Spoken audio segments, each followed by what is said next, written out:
एक बहुत बड़ा घना जंगल था। वहाँ एक बड़ा सा बरगद का पेड़ था, जिस पर एक कौवा और एक कोयल दोनों अपने अपने घोंसलों में रहते थे। एक रात उस जंगल में तेज आंधी चलने लगी। देखते ही देखते बारिश शुरू हो गई। कुछ ही देर में जंगल का जो भी था सब बर्बाद हो गया। अगले दिन कौवे और कोयल को अपनी भूख मिटाने के लिए कुछ भी नहीं मिला। तभी कोयल ने कौवे से कहा, हम इतने प्यार से इस जंगल में रहते हैं, लेकिन अब हमारे पास खाने के लिए कुछ नहीं है।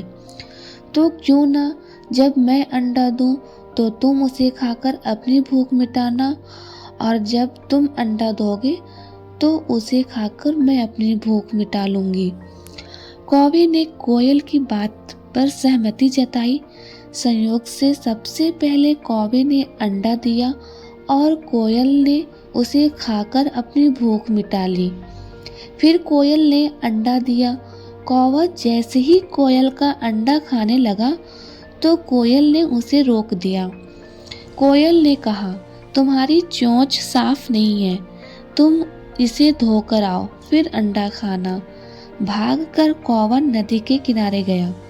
उसने नदी से कहा, तुम मुझे पानी दो, मैं अपनी चोंच धोकर कोयल का अंडा खाऊंगा।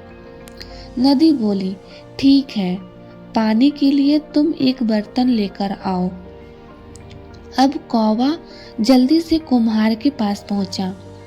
उसने कुम्हार से कहा, मुझे घड़ा दे दो, उसमें मैं अपने भरकर अपनी चोंच धोऊंगा और फिर कोयल का अंडा खाऊंगा।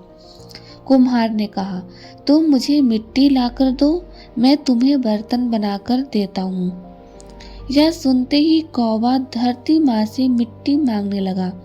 वो बोला, माँ मुझे मिट्टी दे दो, उससे मैं बर्तन बनवाऊंगा और उस बर्तन में पानी भरकर अपनी चोंच साफ करूंगा, फिर अपनी भूख मिटाने के लिए कोयल का अंडा खाऊंगा। धरती माँ बोली, मैं मिट्टी दे दूंगी, लेकिन तुम्हें खुरपी लानी होगी, उसी से खोदकर मिट्टी निकलेगी। दौड़ते हुए कौवा लोहार के पास पहुंचा।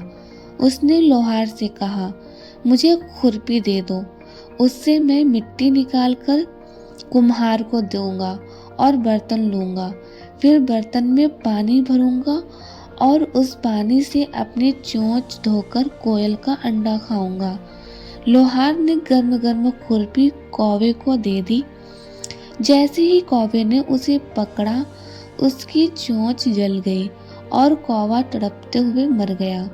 इस तरह चतुराई से कोयल ने अपने अंडे कौवे से बचा ली। अगर आपको ये स्टोरी अच्छी लगी हो तो प्लीज़ एक लाइक, शेयर एंड सब्सक्राइब करना ना भूलें और एक प्यारा सा कमेंट।